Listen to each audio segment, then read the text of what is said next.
Welcome to my channel. My name is Matthias. Today we're going to talk about Uncanny Avengers Annual Number 1. It came out in 2014, written by Rick Remender.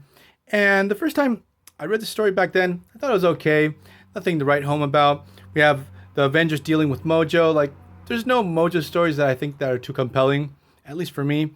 But recently I sat down to reread this one, and I thought to myself, this story has a lot of missed opportunities. This could have been a really good 6-issue story arc. So without further ado, let's get into this. So the story starts off, we have Mojo. He's being grilled by other spineless ones that the ratings of his shows are slipping. And we have one spineless one that seems to be like the head honcho, that for some reason he looks like Ronald Reagan.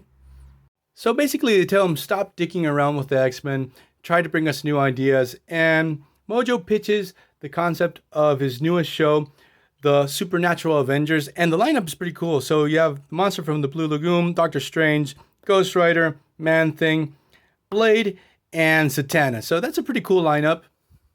So when you read the story, you get this impression that the storytelling is a little bit choppy and rushed.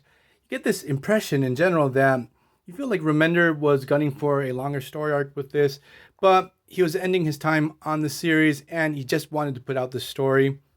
So what happens is we have the Uncanny Avengers. They're off between missions and they're enjoying some R&R. And the interesting thing is to see the team sort of hanging out and not bickering amongst each other, because there's a lot of friction within this particular lineup, when they get attacked by the Supernatural Avengers and get captured and sent to the Mojoverse. So what Mojo does is takes both teams to the Mojoverse and puts them in the situation where they're in a teen drama, very much in the vein of Riverdale, where we have the jocks and the outcast kids and the nerds and the conflicts between them.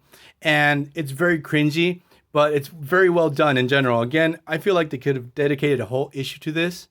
But what happens is Wanda Maximoff has this secret relationship with one of the bad kids, and it's Johnny Blaze, Ghost Rider, and something goes terribly wrong. Ghost Rider just can't stand being in the Mojoverse. There's so much sin in this particular universe that he totally flips out.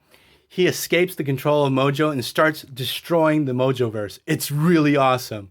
So now we have Ghost Rider going on a full rampage. He can't control himself. His need for vengeance has gone into full overdrive, being in this place that's so decadent, so full of sin. And both teams, the Supernatural Avengers and the Uncanny Avengers, try to stop him, but it's like fighting against Juggernaut now. Now we have this situation where we have Mojo freaking out that he's led to the destruction of his people because he brought Ghost Rider there in the first place. But at the same time, we have Ronald Reagan, Mojo, really happy because he says he can sell this show to the rest of the multiverse, that Mojoverse just doesn't matter. So the story is resolved really quickly. With one page to go, we have Rogue, who absorbs the spirit of vengeance into herself. She just can't deal with the curse. It starts eating away at her. And she begs Johnny Blaze to take it back. At first, he doesn't want it.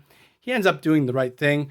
And once he takes it back, Mojo teleports everyone back to Earth 616.